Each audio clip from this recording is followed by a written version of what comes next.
What's up, family? Welcome back to another legendary reaction video, man. We back up and running. I'm back. It's time to stay focused and do what we do. You know what I'm saying? So a round of applause for that one. But I ain't gonna do no more talking, family. Let's get straight up into the video. After being selected in the first round of the 1984 NBA draft, Kevin Willis played 21 seasons in the NBA, and standing at 7 feet tall, 245 pounds, he was an enforcer, an instigator, and sometimes an outright bully every year that he played. We just had Sally and No disrespect, but I never even heard of Kevin Willis. Willis bang one another. Now, also, Willis popped Sally right in the face. And in Game 7 of the 1988 Eastern Conference semifinals, while playing for the Atlanta Hawks, he tried to bully his way through Larry Bird and the Boston Celtics. It was a lot of banging. It was 2 referees at the time, so you could just go in and bang. They can't catch everything. You get busted in the mouth, you get elbowed in the chin, whatever it was, and sometimes you get caught, sometimes you don't. There is blood on the right side of Dennis Johnson's face.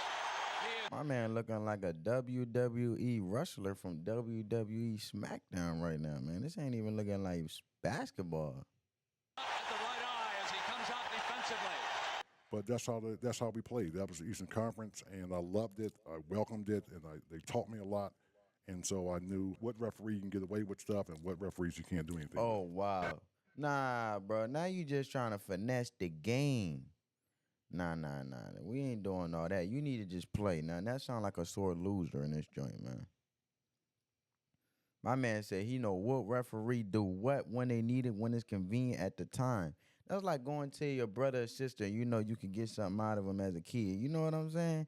And oh, they going to feel bad and give me what I want, so they don't have it. Tommy, no love lost between Willis and McHale in this series. It's been going on the whole series. A little contact here and there. You watch him right now. And here's some serious stuff going on as McHale held him. And then Willis just smacked him in the nose. And then back comes McHale, and they call the second one. You didn't see the first one. All you did was see the second one. If you want to make a footprint in this game, you want to make a name for yourself, the physical part, that was great. Do it when you need it. But it's all mental. It was mental. Unfortunately, Kevin Willis picked the wrong one to play mind games with, because at the end of the third quarter, with Larry Bird having a relatively quiet game. Well, if you're going to mess with Larry Bird got that strong mental strength, you know what I'm saying? So that mental toughness. So at the end of the day, ain't no backing down. You know what I'm saying? Larry Bird is a soldier. So at the end of the day, you better have that same mental capacity, and then it's going to be clashing, because at the end of the day, he ain't going to let nobody bully him. Know what I'm saying? At that point, Kevin Willis did something to set Larry Bird off, and the ultimate instigator accidentally ignited one of the greatest fourth quarter performances of all time. That fourth quarter, maybe the best fourth quarter as far as mano of all time. In that series, Larry Bird and the Boston Celtics were facing the greatest Atlanta Hawks team in franchise history, led by the human highlight film Dominique Wilkins. 15 seconds. Here's Eddie Johnson. And what a spectacular dunk. He was spectacular. I mean, just spectacular. The dunks. The explosions to the basket. So we're playing. It's Neek's a rookie. He's coming in. The ball goes up. You know. I push C-Web. You know how you clear space. You get that rebound every day. You're not even worried about it, because I push it and I go up to get it. And all of a sudden, man, there's just a force all over my shoulder. He grabs. I mean, he got the athleticism. Don't get me wrong. I'm not taking that away from him. But it's at the end of the day, don't try to cheat the game. You know what I'm saying, family? It just shows your disrespect to the game. Because there's so many other people that work just as hard. They ain't trying to finesse. I call that bum juice. I call that a bumbleitis. You know what I'm saying? When you trying to sit there and cheat your way and bum your way in a way of doing something at the end of the day that's not even in the best interest of you or your team to help you propel to yield the results to be a better individual, because you worrying about what referee works toward your convenience and your best interest and what you want. He dunks it. You know those short shorts? They were right here. Right now.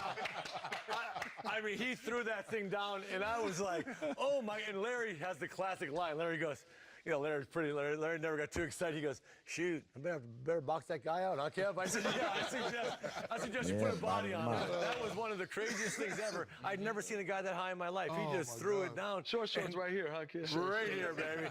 That was not, I still have nightmares about that, Smitty. Obviously. Nightmares, when I was young in basketball camps, kids would always ask me, have you ever been dunked on? Shout out to Doc Rivers, man. I'm gonna give him his flowers, but at the end of the day, I think he's having a worst season ever right now. I don't know if his coaching era is basically dwindling down with Father Time in regards of his coaching. Comment down below, family, how you guys feel about that. I'm curious to know you guys' opinions on that one. And I said every game by my teammate. You know, I don't know how many times I thought I was getting the offensive rebound. And then all of a sudden, this guy is jumping over me. You know, he got this saying, a lot of people can go to the top floor, but very few people can go to the penthouse. Tell him. When the series began, Larry Bird set the tone in Game 1 by dropping 24 points in the first quarter. Back to Larry, looking for three. He got it. Inside Larry, pushed by Wilkins. Fall away, Bird. Yeah! What did I say at the top? Bird will be ready. 24 in the first quarter, a new Garden record, the most points ever scored before in one quarter in a Boston Garden game. Well, the whole series was crazy. Game 1 and 2, the Celtics won by like a combined 80 points. Like, they blew us out. I remember coming back. Yeah, man, you got Larry Legend in the building. Come on, blowing out ain't the word. Blew you out the water. Game 3 to Atlanta, and the big article in Atlanta Journal was put a fork in them, we're done. You know, and then we win Game 3 and then win Game 4, go into Boston and win Game 5. We won Game 5 in Boston, and we was not supposed to win that game, you know, the critics say. So we knew going to Game 6, I said, man, we could advance and we can beat these guys. And then the last play in Game 6, I inbounded the ball to Cliff Livingston, and he was supposed to dribble handoff to either me or Dominique. Cliff looked at Dominique, and then Cliff went on his own and shot it. Cliff's right. Out will. Well, I just feel like they was never going to stop the Celtics. I mean, it was great competitiveness. I wish they bring back that competitiveness, to be honest with you. I don't know if I don't think they ever will, but yeah. Cliff's right-handed. He shot a left-handed hook shot to end that game. Good shot. Look for Dominique Wilkins to begin with. Here we go. Livingston, no. Boston has won the game. We blew our opportunity, and at the end of the game, we drew up a play, and it turned into a broken play, and Cliff Livingston went to basket left-hand running hook. I was mad because the play was supposed to come to me, and I'm like, Woody, don't break the play, bro. And so we ended up losing that game. That fake laugh, bro. Get up out of here, bro. We was waiting to play the winner of Atlanta-Boston. Yeah, they beat y'all Game 6 in Atlanta. Dumars and I on the phone because we watching the game and we taking notes. After y'all lost Game 6, Joe and I hung up. We said, all right, we playing Boston because they ain't going to win in Boston. Thanks, Steve. And so I remember landing in Boston, and I remember this old lady at the airport, and I'm not exaggerating. She may have been 80. And she walks up to me, hey, Rivers, you thought you wasn't coming back, didn't you? I will never forget that. I wish I knew who that lady was. After the Game 6, Barrett made a prediction. He said, Atlanta blew their opportunity. I'm guaranteeing a win in Boston. Well, they had their chance. You know, Dominique Wilkins, man, he look good and healthy, man. He looks good. Look good, man. I'm great. It's always amazing to see the legends healthy, you know, still living life. You know, it's a blessing, man. Their talent and their skill set and what they gifted to the world is a blessing. Especially Larry Bird, Larry Legend, man. Bird is the word, man. Bird is the word. You know what I'm saying? Round of applause for that one. Big chance to beat us. I think now that we're going to come out and play like we did tonight, but we're going to be at home, and our shots are going to be dropping a little bit better, and we're going to be running a little bit faster. So I'd say Sunday's going to be a big win for the Celtics. And we had to look at that, right? Big headlines. So I remember we get to Boston, and we walk out of the locker room, and I stopped. I said, we going to win this bleep game. I said, if you ain't ready to fight, you ain't ready to go to war, don't come out here. I said, whoever guarding me tonight going to have a long night. That didn't go right. Because at the end of the day, brother, you took your loss, but you got to take it like a man. You feel me? Dominique, he is off quickly here with 6 points. I mean, every time I got to lane, there was Parrish, there was Dennis in the lanes, there was Kevin McHale. So I had to get creative. But I felt like in that game, no matter what they threw at me, it didn't matter. The offense floor. That's what greats do. They make you get creative. Wilkins from the perimeter. Yes, they do. Yes, indeed. 20 points for Dominique. And during the first 3 quarters, everyone could see that Larry Bird didn't look like his normal dominating self. So Bird has not taken charge, and perhaps age and father time starting Boston Celtics have not lost 2 straight playoff games at Boston Garden since 82-83. They always trying to make headlines. It don't matter. He's still going to bounce back. Always do. Picks up his dribble. Against the double team, Bird is short again. Bird on the pull-up. And then let's you got to give the man his Larry Bird, man. You got to clap it up because at the end of the day, my man mental toughness is so strong. My man was going through a lot of health issues and fighting through it like it was nothing. You wouldn't think nothing wrong with him. You know how much mental. Okay, let's say your foot is in real pain and you run down the court and you trying to act normal and nobody, it's not obvious to nobody because at the end of the day, the showcase of the talents is so amazing and so magnificent that you can't even tell this person in pain. That was Larry Bird, bro. You know how much mind, you know how your body is telling you when you running, for example, or you working out, your body is telling you to stop when you start feeling that burn, but your mind telling you to keep going. And some people succumb to what their body need, and then their mind just shuts off. Oh, I can't do it no more, man. But Larry is different. Get the roll. So the superstar who put the pressure squarely on his A lot of shoulders people, by Garrett. sorry, not to pause it one more time, but a lot of people consider Michael Jordan, when they get in his presence or he illuminates like God-likely. But what about Larry Legend? You know what I'm saying? My man basically was like, if you want to put it in a metaphorical standpoint when it comes to faith and believing in God and Jesus, Jesus sacrificed and crucified himself and took it for the forgiveness of us. But at the end of the day, just imagine the sacrifice that Larry took on at the end of the day was so much grace. But at the end of the day, toughness along with it, meeting people where they at their degree. So if you wanted to give that intensity and you wanted to come strong like Dominique Wilkins was saying, like, we're going to bring it on, we're going to win, he met Dominique Wilkins where he was at. And he always rented free. He always had rent-free space in people's minds because at the end of the day, he was so strategic and so intelligent that he only had to say a couple things, and that meant volumes, and it stick with people to where it interrupts their game just by the power of his words, let alone showcasing his skills. Bro, what the heck, bro? A victory here for Boston in number 7, struggling in the opening period. And when Kevin Willis saw a glimpse of weakness, he got way too cocky and decided that this was his chance to break Larry Bird's spirit. But instead of breaking Larry's spirit, all he did was wake up a sleeping giant. You know, Bill, I was that guy who wanted to be physical, the enforcer on the team and all that. And I had to sort of try to protect Dominique. And so when Willis Reed became assistant coach, he got in my ear. Willis Reed said, man, listen, the physicality is great, but it's the mental side of the game I want you to start focusing on. Mental. Never forget this.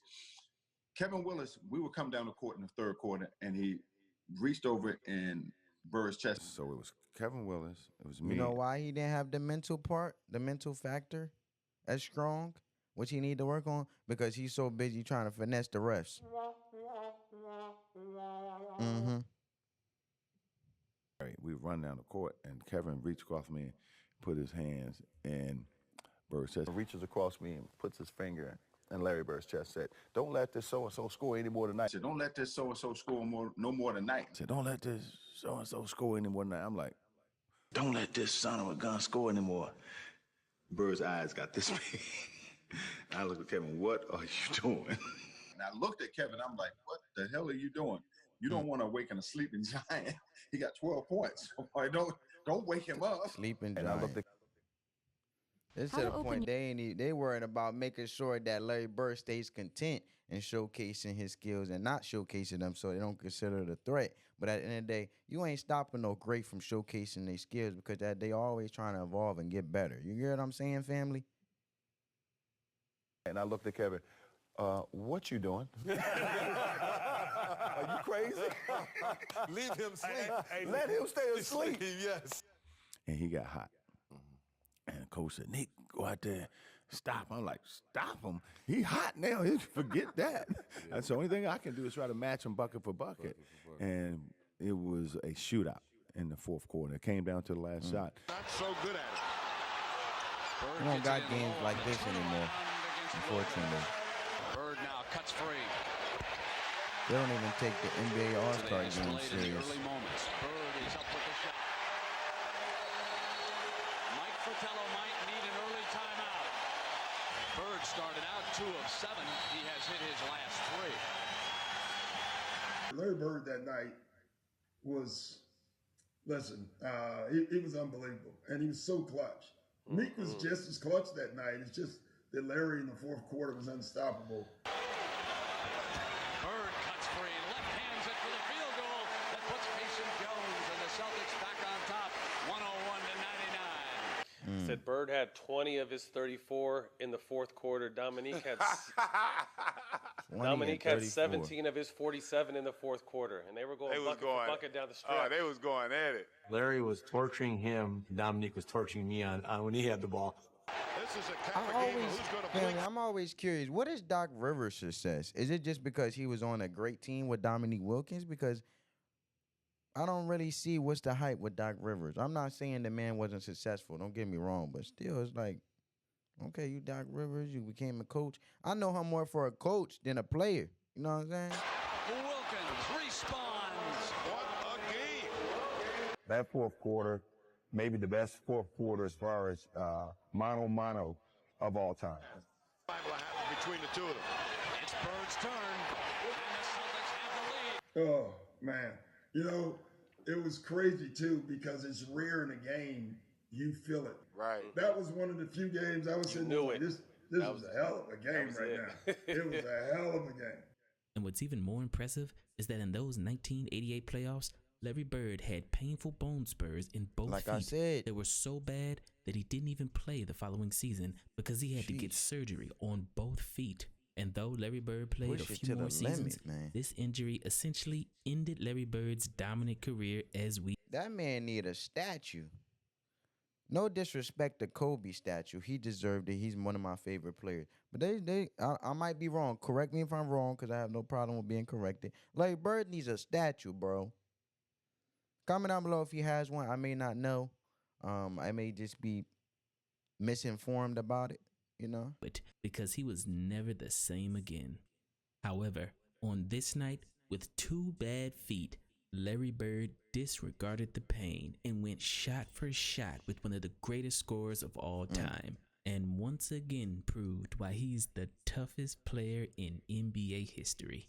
In '88, we were banged up a little bit. Matter of fact, the great story about this series is I remember before this big game against Dominique that Larry was out shooting, and I was out shooting early at one end of the court. Larry was down at the other end, and I noticed that Larry was down there like shooting left-handed jump hooks from like 12, 15 feet. Now, he made left-handed shots, but I saw him shooting right-handed jump hooks from 12 or 15 feet. And I went down there and go like, what are you doing? He goes, my Achilles tendons are killing me. My step back it won't work tonight. I need that jump hook. And he made something in that game. I mean, it's just unbelievable. Just imagine somebody making something creative around their injury. It's not even geared to the creativeness of creating some type of creative play or a creative move, depending on how the defender is contesting you. But he's over here making creativeness against himself because of the injury that's he's succumbing to, that he's trying to basically overpower and still be a magnificent player, knowing he plays a crucial role and a vital role within his team and putting his team first and putting everything on the line. His confidence and tells you what kind of a player he was, just to have a game plan of what shots he was going to make that night. Bird attempting to break free, stays with it, and the foul is called. The continuation for Larry Bird. Now watch Bird just get the ball and wheel into the trick defense. shots, man. That's banged and lets it fly lefty. Hail Mary. I did see something Steph Curry did recently. He did that in one of these games of this year. He did something like that similar, I think, when he played the Sacramento Kings, if I'm not mistaken. I was watching the highlights. Just like he rehearsed. That's the closest person to make some type of shot like that, Steph To watch Curry. him just gut it out and just to In this day and will age. his body to even finish that game, let alone score 20 in the fourth quarter of a game 7 is mind-boggling to me. Man, he was doing a little bit of everything. I don't know really what he was doing in that fourth quarter, but the stuff that he was doing, it was unbelievable, man. I mean, he was throwing left-hand shots, running hooks. His game was at another level. We was trying to match each other's will, and so it was just a game who was going to hit first. And it's Bird.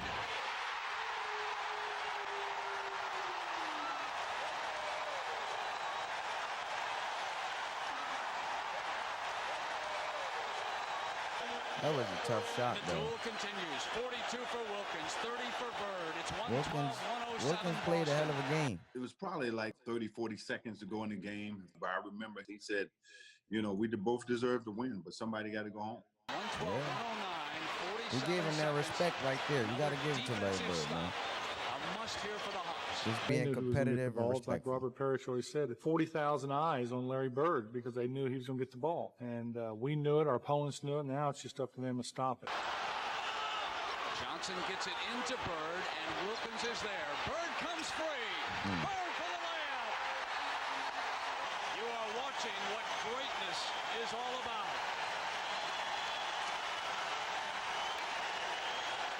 We began the broadcast by telling you about Larry Bird, who following the Game 6 That man broke out of 2 defenders, bro. by the Celtics in Atlanta, guaranteed a win in number 7, saying the Hawks blew their chance by losing number 6. Larry Bird started the game slowly, but here in the fourth, They might as well forget it. They got no chance. They had a chance to beat us, and we all know if we lost, it meant vacation tomorrow. he has shown you why he's a future Hall of Famer. 20 points this quarter. He is a Hall of Famer. Ain't no future, dog. In this period, Hate when people he talk has hit his in the last future. 6 field goals, and as far as Larry Bird is concerned, it's Detroit, here we come. The miss, and that's it. Yep.